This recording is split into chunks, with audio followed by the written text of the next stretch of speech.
perdón, lo último que tuvimos chance de platicar en el tema anterior fue la ley de inducción de Faraday, que de alguna manera ya fue así cuando le empezamos a describir, a platicar, como que sonaba o se veía un poco extraña. Entonces, toda esta clase es única y exclusivamente para ¿cómo se dice? Para revisar la ley de inducción de Faraday. ¿Sí? Entonces, antes de, de ir a la ley de inducción de Faraday, en la ley de inducción de Faraday, una de las variables de las cantidades más importantes que se utilizan para hacer la descripción es particularmente el flujo magnético. Y bueno, ya habíamos dado unas ideas previas de qué es el flujo en física. Es un campo multiplicado por una superficie. Entonces un flujo magnético será un campo magnético que se representa con la letra V mayúscula. Siempre que vean una V mayúscula en física, casi 90% seguro se trata de un campo magnético. De hecho, no tengo muy en mente que esa letra la utilicen para otra cosa. Entonces, es un campo magnético que atraviesa un, en un área o superficie. Y aquí vamos a empezar a ser más precisos en el lenguaje. Se le dice área a la cantidad escalar, es decir, a los metros, centímetros cuadrados, milímetros cuadrados que pueda medir esta figura de color amarilla. Se le llama superficie cuando esta figura que tenemos aquí, o sea, además de tener su área, está orientada o tiene una orientación definida. Para describir una superficie necesitamos un vector que aquí está señalado de color negro. Entonces, esta flechita es una flecha que siempre está perpendicular a la superficie, es decir, hace un ángulo de 90 grados que aquí está marcado con este círculo amarillo. Entonces, este círculo amarillo, esta área, ustedes la pueden girar y la orientación de esta área irá variando de formas distintas con la orientación del campo magnético. Y por lo tanto podemos hablar que existe un ángulo entre este vector A y entre el campo magnético. Entonces ahorita va a ir quedando más claro. Entonces, esto es una superficie, ya no estamos hablando de un área, estamos hablando de una superficie y una superficie es un vector. ¿Por qué? Porque tiene la posibilidad de que ustedes la orienten. Y aquí les ponemos tres ejemplos. Tenemos una superficie que está de frente a ustedes y esto que ustedes están viendo aquí de rojo con el circulito es la flechita, ¿sí? Es la flechita que viene hacia ustedes. Aquí el área, perdón, aquí la superficie está orientada de una manera diferente, ¿sí? Está inclinada y pueden ver, y hasta pueden ver con bastante claridad cuál es el ángulo que existe entre ¿cómo se llama? Entre la orientación de la superficie, en este caso con el campo magnético, y ese sería el ángulo, ¿no? Y aquí tenemos un caso donde la orientación de la superficie coincide completamente con las líneas de campo. Entonces, el flujo magnético, y en general cualquier flujo en física, no solamente el magnético, depende de cuánto campo tienes, de cuánta área tienes y de cómo está orientada la superficie. ¿Sí? De hecho, a mí como me lo enseñó el doctor Octavio Obregón, ¿sí? Con ahí mi profe, al profe que le aprendí estas cosas, imagínenselo como una especie de red. Las líneas de campo son peces, ¿sí? Y la red es la superficie. Entonces tenemos el caso 1, el caso 2 y el caso 3. Pensando que esta área es como la entrada a la red, ¿sí? Donde van a atrapar los peces. ¿De qué forma pueden atrapar más peces? ¿De la forma 1, de la forma 2 o de la forma 3?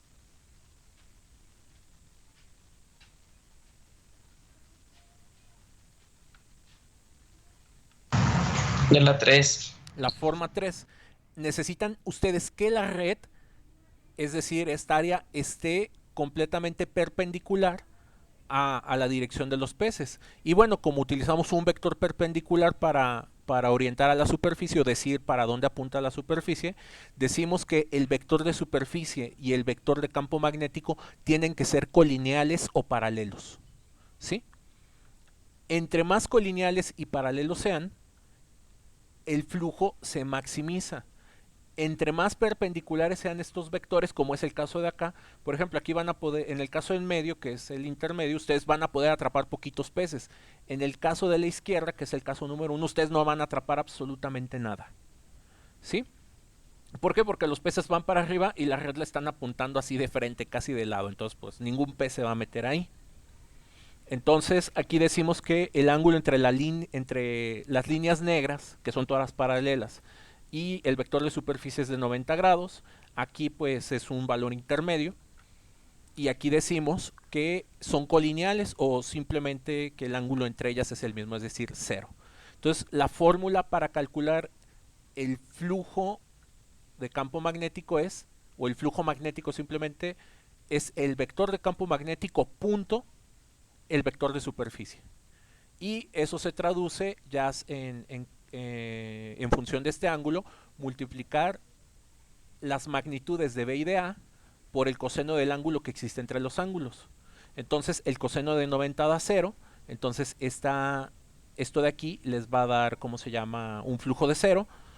Aquí tienen un coseno entre 0 y 90, entonces les va a dar un valor entre 0 y 1, ese valor de coseno. Y aquí el coseno de 0 les da 1, entonces es la multiplicación del campo directamente por la multiplicación del área, ¿sí? Y aquí ya le llamo área porque, fíjense, este ya no tiene vector. Entonces, área es escalar, superficie es un vector. Es como cuando hablábamos de velocidad es un vector, rapidez es un escalar. Entonces, ¿alguna duda con esto? Las unidades. Las unidades del campo magnético son teslas, ¿sí? Igualita que esa empresa que ahorita está como muy de moda. Vamos a borrar esto de la clase de geometría. Entonces, el campo magnético, sus unidades, ¿sí? Son teslas. Y simplemente se señala con una T mayúscula. En el sistema internacional, las unidades del área, pues tienen que ser metros cuadrados. Cuando ustedes calculan un flujo, el flujo es un escalar y se hace por el producto punto del campo magnético con la superficie. Entonces aquí es bien importante ponerle el puntito para saber que se trata de un producto punto. Ya ese ya lo vimos, ya les dimos un repaso y de todas maneras lo volvemos a ver para los que tienen memoria de teflón. Entonces, cuando no tienen los vectores, pues simplemente es por el coseno del ángulo que hay entre estos elementos, ¿sí? Y vean, la multiplicación de estos dos vectores les da un escalar. Las unidades de esto, pues sería un Tesla multiplicado por metro cuadrado. Tesla por metro cuadrado. Y eso se puede cambiar por W, que son Webers, ¿sí? Entonces, estas son las unidades en el sistema internacional de flujo de campo magnético, el Weber. Y en unidades más sencillas son los Teslas por metro cuadrado, para que ahí puedan hacer las cuentas. De hecho, estas cuentas, como verán, la fórmula es bastante simple. Y bueno, ya con esta idea un poquito más clara, vamos a avanzar en las diapositivas. Esto es como la parte más tardada de explicar. Creo que se trabó. No, ahí estamos ya. Entonces, vamos a mostrar algunos experimentos de la ley de Faraday. Lo que ustedes están viendo aquí es un medidor de corriente eléctrica. O también equivalente, ya saben que si miden corriente tiene que haber un voltaje ahí. Entonces esto se puede entender como corriente o voltaje, como ustedes lo prefieran ver. Entonces, mientras el imán esté en movimiento, ese imán produce un flujo de campo magnético y el movimiento del imán pues produce cambios de flujo magnético. Entonces, la ley de Faraday dice que si ustedes producen variaciones en el flujo magnético, se tienen que producir voltajes o corrientes. ¿Sí? Ya saben que la relación entre voltaje y corriente pues es la ley de Ohm.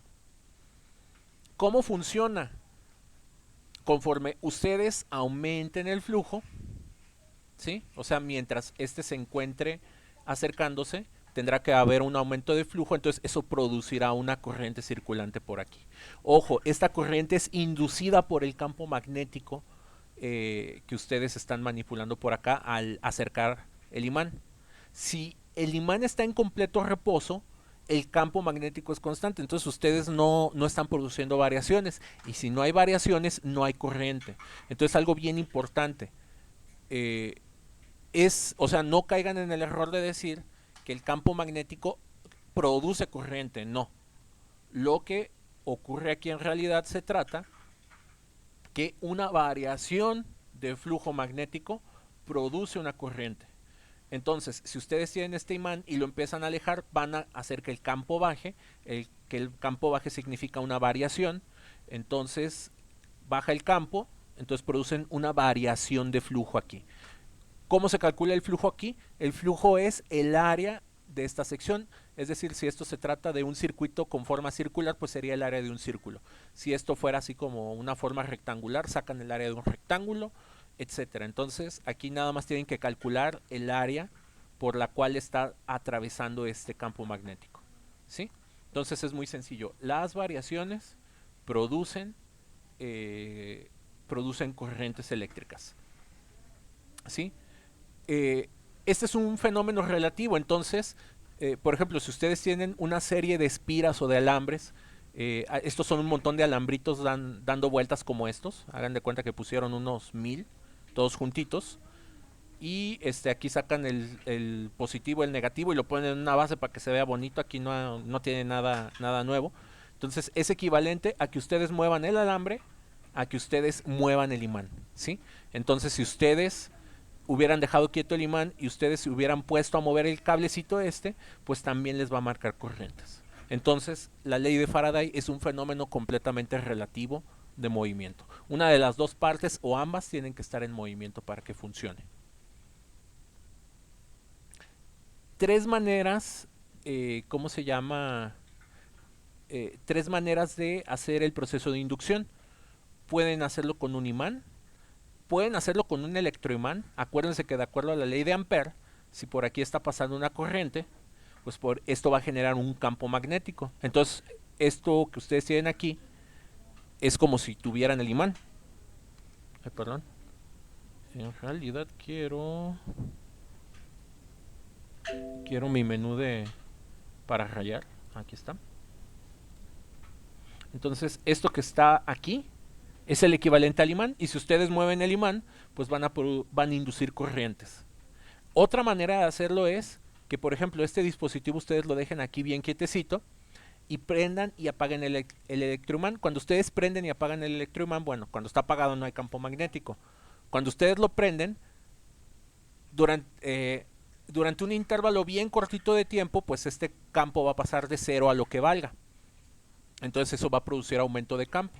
Entonces, mientras ustedes prenden y apagan este dispositivo, aparece y desaparece un campo magnético. Entonces eso significa variación, y esas variaciones van a inducir corriente. Entonces vean que hay muchas maneras de inducir corrientes en circuitos, pero todos siempre tienen que ver con la variación de algún flujo, en este caso el flujo magnético. Aquí prosiguiendo con la idea, este es el tercer caso. Ustedes prenden, apagan este switch. Coil significa bobina o devanado también. Entonces, prendiendo y apagando el de aquí, ustedes van a inducir corrientes por aquí y por acá. Y esta fue la idea que tuvo Tesla durante muchísimos años.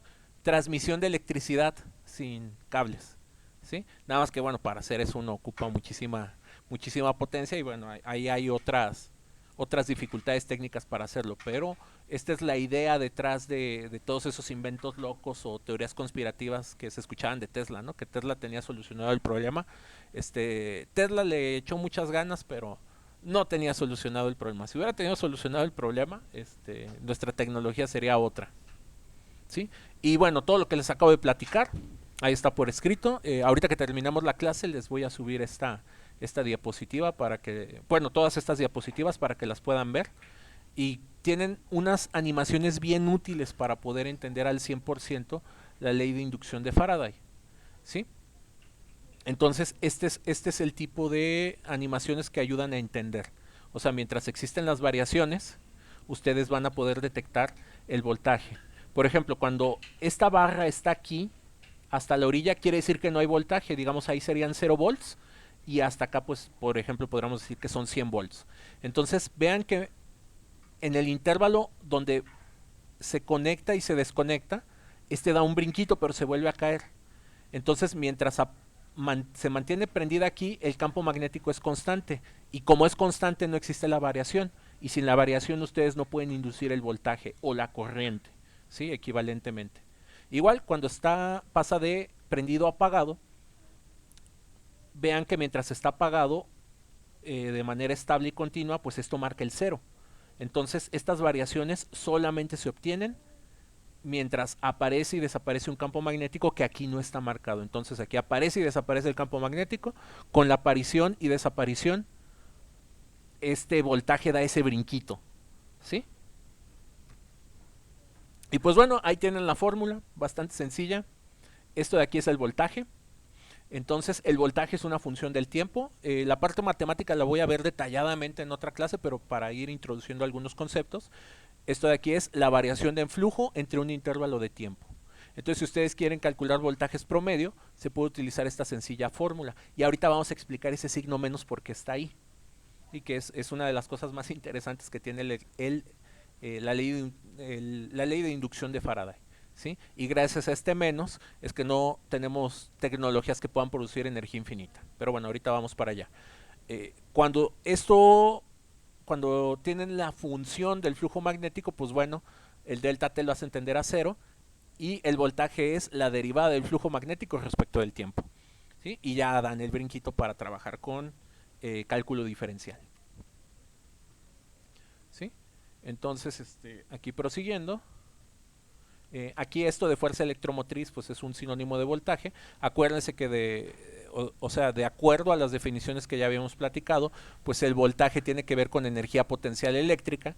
Entonces le dicen fuerza electromotriz porque en este caso el voltaje es capaz de mover cargas, ¿sí? Y acuérdense que esto tiene que ver con un campo eléctrico. Entonces vean cómo para entender esta terminología y el fenómeno en el fondo, tenemos que tener bien presente en nuestras mentes que es una corriente, o sea, cómo se define la corriente, cómo se define la carga, cómo se define el campo eléctrico, que el campo eléctrico puede mover cargas, las cargas en movimiento son corrientes, las corrientes producen campo magnético y las variaciones de campo magnético otra vez vuelven a producir voltajes o corrientes. Entonces vean que aquí todo está muy combinado, muy cerca a una definición de la otra y que esas sutilezas finas de entender pues es lo que va a permitir que haya un completo entendimiento o que ya a estas alturas estén terriblemente perdidos. La fórmula de abajo. La fórmula de abajo está desglosada.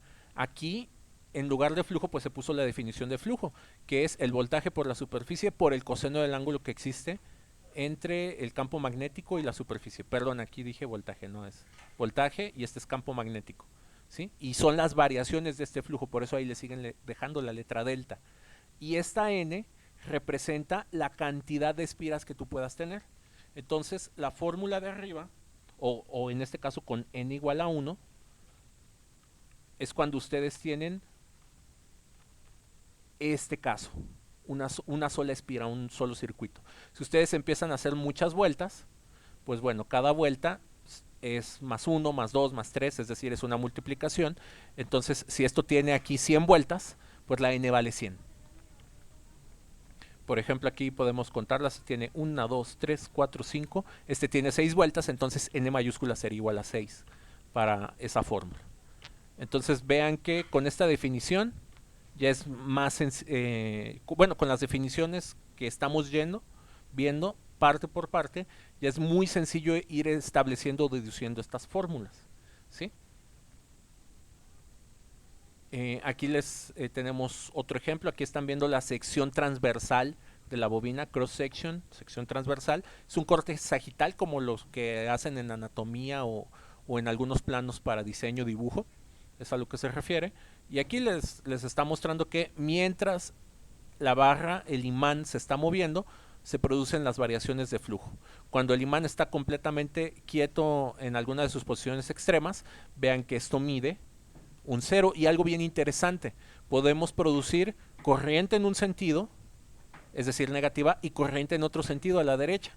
Entonces, esta es la famosa corriente alterna, ¿sí? Donde tienes corriente positiva a un breve instante, corriente negativa a otro breve instante, y está intercalando de una a otra. Las tomas de corriente comerciales que ustedes tienen en su casa o pueden tener en cualquier negocio, pueden, este cambio es más o menos de 60 veces por segundo, ¿sí? Entonces le decimos corriente alterna de 60 Hz. Y la toma, el voltaje que pueden producir es más o menos de 120 volts. En Europa es al doble. En lugar de 60 Hz, creo que son 30, pero en lugar de 120 producen 240. Entonces, si se van de vacaciones a otro país y se llevan algún aparato para conectar, sean bien cuidadosos y vean las especificaciones de las tomas, porque, bueno, lo menos grave es que no funcione. Lo más grave que puede suceder es que conecten ahí su cargador o su lap o lo que sea que se hayan llevado y se lo quemen o lo echen a perder. Ahora, estas son las animaciones interesantes. Cuando aumenta el flujo, vean cómo se produce la corriente. Se detiene y se pierde ¿cómo se llama? La corriente. Luego, ustedes lo alejan y la corriente se produce en el sentido opuesto. Entonces, estas son las que yo quiero que ustedes, de hecho no les voy a subir un PDF, les voy a subir el PowerPoint para que puedan ustedes estar estudiando estas, ¿sí? Que puedan entender al 100% cómo funciona la dirección de la corriente. Y si aquí utilizan la ley de Ampere, se van a dar cuenta que con la ley de Ampere la corriente les debería de quedar al otro lado. De hecho, aquí lo vamos a regresar. Con la ley de Ampere, la corriente se debería de inducir en el sentido contrario. Y eso tiene que ver con este signo menos. Resulta que las corrientes inducidas por la ley de Faraday tienen el sentido opuesto a las esperadas por la ley de Ampere. Entonces vamos a tratar de explicar esto. Ustedes tienen aquí un conductor. Entonces, si ustedes con su pulgar lo ponen en la misma dirección que esta flecha y ven la dirección de sus dedos, esa es la dirección del campo magnético que se espera debido a la ley de Ampere, ¿sí? Entonces, o sea, ahorita en la pantalla, agarra tu pulgar de tu mano derecha, lo apuntas en dirección de esta flecha y vas a ver tus dedos hacia dónde giran. Entonces, ese sentido de giro es el sentido de giro de la ley de Ampere. Pero vean que la corriente inducida les va a apuntar en el sentido opuesto. Entonces, eso es lo que significa el signo menos de la fórmula, que las corrientes inducidas siempre ocurren en el sentido opuesto al esperado o al explicado por la ley de Ampere.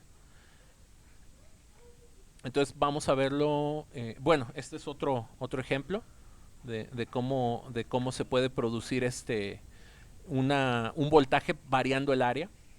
Hagan de cuenta que tienen este rectángulo C ABC que tiene un área definida, entonces multiplican esta área por este campo magnético y obtienen su flujo. Entonces, si ustedes recorren las llantitas que están marcadas con B y C, ustedes pueden hacer crecer y decrecer el área. Y también con eso obtener variaciones de flujo magnético. Esos puntos rojos que ustedes están viendo es la manera en la que se señala, a falta de dibujos tridimensionales, el campo magnético. El campo magnético, cuando ustedes vean puntitos así, significa que son flechas que vienen hacia ustedes, como si les hubieran disparado unas flechas. Entonces, en ese caso, podemos afirmar que el campo magnético se sale de la pantalla que ustedes están viendo, ¿sí? Y se dirige hacia ustedes. Entonces, como aquí todo está estable, no tiene por qué haber ningún tipo de corriente y de voltaje. Conforme ustedes mueven cierran el circuito y mueven esa barra para hacer que aumente el área, ¿sí? Vean que se produjo una corriente brevemente, que son las líneas, ¿cómo se llama? Eh, Amarillas, y esa corriente inducida va en el sentido opuesto al esperado por la ley de Ampère. Ahora, esas tachitas que ustedes están viendo aparecer ahí, es el campo magnético, es un campo magnético que se produce de la corriente de las líneas amarillas, porque como ustedes produjeron una corriente dentro del alambre, pues se produce un campo magnético de acuerdo a la ley de Ampère. Y vean que ese campo magnético va opuesto. Los puntitos rojos significa que el campo sale de la pantalla, las tachitas azules son las colas de las flechas, significa que el campo entra. Entonces, las corrientes inducidas van en el sentido opuesto y producen su propio campo magnético. Entonces vean que estos fenómenos electromagnéticos son, o sea, uno necesita estar un buen rato reflexionando, concentrándose para entender cómo es que funcionan. Y esto tiene una aplicación bien, bien interesante. No sé si alguna vez escucharon advertencias de que si la luz entraba y salía de su, o sea, subía y bajaba, o estaba, o tenían electricidad y luego había apagón, así como dicen, que va y viene la luz, que se sube y se baja, decimos, tuvieran la precaución de desconectar el refri y el microondas y los aparatos pesados o las televisiones. La explicación de por qué es imprudente con las subidas y bajadas de luz tener conectadas cosas es esta.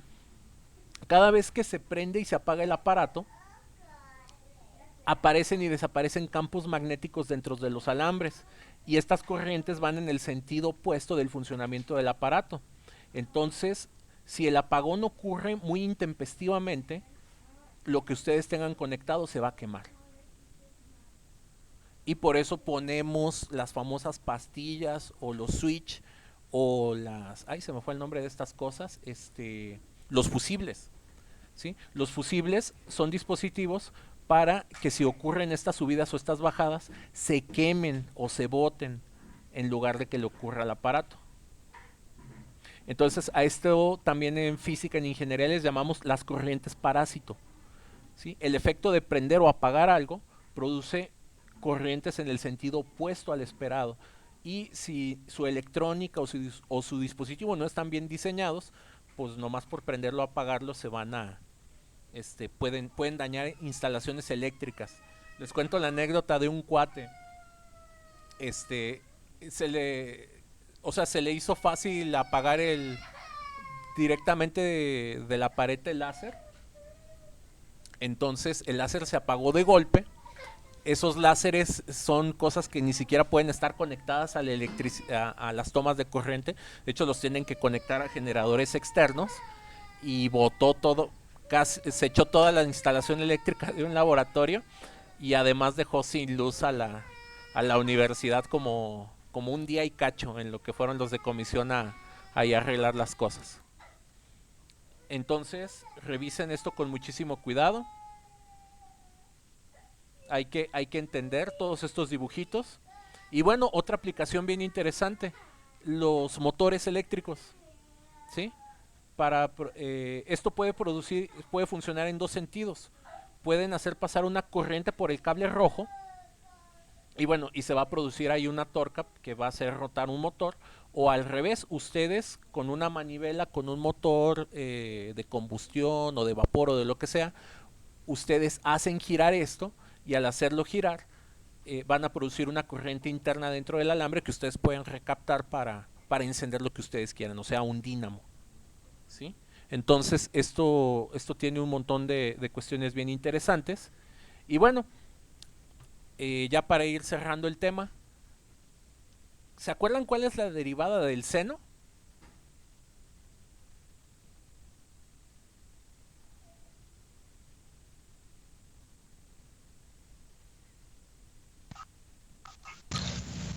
Alguien que me diga cuánto vale la derivada del seno o lo escriba. Coseno. Coseno. Muy simple, ¿no? Entonces, vean, la gráfica como azul, verdecita, es el seno. La gráfica aquí como más color cremita ahí clarito, es el coseno. Entonces, de acuerdo a esta fórmula, el voltaje tiene que ser la derivada del coseno. Y en este caso, por la derivada del coseno, sabemos, ¿cómo se llama? Sabemos que es el seno. Entonces, vean cómo tenemos el máximo voltaje cuando tenemos chéquense, el voltaje aquí viene a ser la de color y la que está clarita viene a ser el flujo. Entonces, cuando la variación de flujo, o sea, cuando el flujo es constante, que es aquí arriba, tiene un valor fijo, vean que no tenemos voltaje. Conforme el flujo va bajando y existe esa variación, va subiendo el voltaje, ¿sí? Y cuando tenemos el punto de inflexión, es decir, que cambia aquí el signo de, en este caso, del flujo, ¿sí? Pues tenemos el máximo voltaje, es decir, la máxima variación te da el máximo voltaje. Y luego este flujo otra vez se empieza a estabilizar a un mínimo, y cuando llega al mínimo estable, pues vean que ya no tienen voltaje. Entonces la derivada del seno, pues tiene que ser el coseno, ¿sí? Y aquí se los muestra con el dibujo del espira, ¿sí? Tienen el campo magnético, que son estas líneas azules. Entonces aquí el flujo es máximo, aquí el flujo es intermedio, aquí el flujo es mínimo. Y vean, aquí tienen el flujo mínimo, aquí tienen el flujo máximo, y aquí tienen lo contrario, que es la variación, es decir, la derivada. Entonces vean o sea, a pesar de que no es la intención ponerles problemas con derivadas ni nada por el estilo, sobre todo por una cuestión didáctica, porque luego uno les dice eso y ustedes sufren, y cuando sufren resulta que no aprenden. Pero vean que es muy sencillo de plantear, o sea, que son conceptos que están muy relacionados, ¿sí? Y para sacar el máximo provecho de esto, pues hay que entrarle al cálculo, ¿no? No hay de otra, muchachos. Y la ley de Lenz es simplemente lo que les decía en las diapositivas anteriores, es el signo menos de la fórmula. La ley de Faraday es la fórmula anterior que ustedes vieron. Se le conoce como ley de Lenz al signo negativo que tiene ahí la ley de Faraday. Y es esto que les decía. Se espera que las corrientes inducidas vayan en el sentido opuesto, ¿sí? Entonces, las líneas blancas y las líneas azules son líneas de campo magnético. Entonces vean cómo la corriente que se indujo, que es la línea amarillita que va a aparecer por ahí, produce líneas de campo volteadas. Vean cómo giran al revés. Y ustedes dejan quieto el imán y desaparecen las líneas. Y ahí les pone el ejemplo de... O sea, esa es una mano derecha. Entonces eso hay que verlo con la regla de la mano derecha. Ustedes jalan el imán y vean que las líneas se voltean. Y la corriente va en la otra dirección. Entonces estas son las corrientes inducidas o las corrientes parásito, ¿sí? Otra vez ahí va toda esta diapositiva. Aumenta el flujo, se produce campo magnético inverso, ya se acaba la variación de flujo, entonces desaparece la corriente inducida y también el campo magnético inducido por la corriente. Alejan el imán, va a bajar el flujo, entonces la dirección de la corriente es inversa. Entonces, les insisto, les voy a pasar estas diapositivas y hay que estarlas viendo y hay que darles atrás, adelante e ir viendo todas estas animaciones. Son muy útiles para entender, ¿sí? Este es ya el dispositivo, está apagado, lo prenden, se induce una corriente, se estabiliza el dispositivo y desaparece la corriente inducida con el campo magnético inducido. Lo apagan y las líneas apuntan en el sentido opuesto, ¿sí? Entonces vean estos diagramitas. Hay muchos videos en YouTube. Pueden entrar a Wikipedia. Hay muchas animaciones en Wikipedia de esto para que entiendan cuáles son los sentidos. ¿Qué les voy a preguntar en el examen? En el examen les voy a poner puros dibujitos de estos y les voy a preguntar para dónde van las corrientes. No, de hecho, lo más importante de esto no es hacer las cuentas. Para los problemas más sencillos van a ver que las cuentas son una cosa regaladísima, de risa. Lo difícil de estos temas es entender físicamente qué rayos está pasando ahí adentro, ¿sí?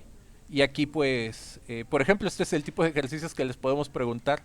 Podemos poner estas imágenes y que ustedes me digan si la corriente rota en el sentido de las manecillas o contra las manecillas del reloj, el campo magnético de este hacia dónde tiene que ir o hacia dónde tiene que salir. O sea, Esa es la parte física, ¿sí? Y otra vez se los reitero, estas leyes físicas son las mismas que ven aquí en el bachillerato, en una licenciatura en física, en una maestría en física y en un doctorado en física. ¿Qué es lo único que cambia en los niveles? Bueno, que cada vez el problema es más complicado, trata de hacer una descripción más realista y por lo tanto las matemáticas que uno tiene que utilizar pues son matemáticas más sofisticadas. Pero el principio físico o estos diagramas físicos son exactamente los mismos. Entonces, estos son el tipo de ejercicios que quiero que hagan, que ahí en el dibujo ustedes le pongan va para acá, esta es la inducida, esta es la del imán. Es decir, que aquí me puedan completar esos dibujos de esas líneas que aparecen momentáneamente. ¿Sí? Eso es a lo que quiero que se concentren. Y aquí hay hasta el ejercicio F. ¿Sí? Y bueno, ya esta última parte es otra aplicación que es la corriente en el solenoide o el motor eléctrico, ¿sí? Que puede funcionar en dos sentidos. Lo pueden utilizar para producir electricidad o la electricidad para producir movimiento, ¿sí? Y podemos retomar toda la parte del curso anterior de mecánica, de temas electros de física 1, y combinarlo con toda la parte eléctrica y magnética, ¿sí? Por ejemplo, esos voltajes, convertirlos a energía potencial eléctrica y bueno, por conservación de energía, pues saber qué voltaje me puede producir tales velocidades o tales torcas y ya uno empieza a hacer cosas bien interesantes. Y le podemos meterlo de máquinas simples para ver las eficiencias de estos dispositivos y obviamente como aquí va a haber muchos procesos de fricción, y de calentamiento por ley de Ohm, como se vio al final de Física 2, el efecto Joule y todo eso. Entonces, para hacer un diseño bueno de motor, me acuerdo que en su salón, de las primeras veces que les empezaba a preguntar como que qué querían estudiar o qué les gustaba, mucha gente decía que diseño automotriz. Pues bueno, en el diseño automotriz hay que tomar en consideración todo este tipo de cosas, ¿sí? Y por ejemplo, ahorita los coches eléctricos que se van a poner de moda, para los coches que no son eléctricos, pues bueno, lo cambiamos por un motor termodinámico. ¿Sí? El generador de corriente alterna. Y resulta que ¿cómo se llama? La corriente alterna, pues que cambia de positivo a negativo y viceversa, pues se describe a través de funciones seno y coseno. Y bueno, más adelante vamos a ver que estas mismas fórmulas matemáticas son las que se utilizan para describir la propagación de ondas. De hecho, ustedes ahí están viendo, o también se puede entender esto como la propagación de una onda. ¿Sí? Y ya están viendo los modelitos. Pero pues bueno, esto de motores ya nada más se los presento como aplicaciones. Aquí están viendo flujo mínimo, flujo intermedio, flujo máximo, flujo mínimo, etcétera. Y aquí están viendo la función del flujo y la derivada pues va a ser la función del voltaje que logre producir. Y si aquí le ponen la información de la velocidad angular, pues bueno, ya estamos sacando todo el potencial de la descripción mediante teorías físicas. Y bueno, ya esto no nos corresponde verlo, nada más eh, son los circuitos de corriente alterna, pero bueno, ese tema no creo que lo alcancemos a ver, salvo que ustedes así lo pidan. Entonces, eso es toda la clase. En la tarde tienen disponibles las diapositivas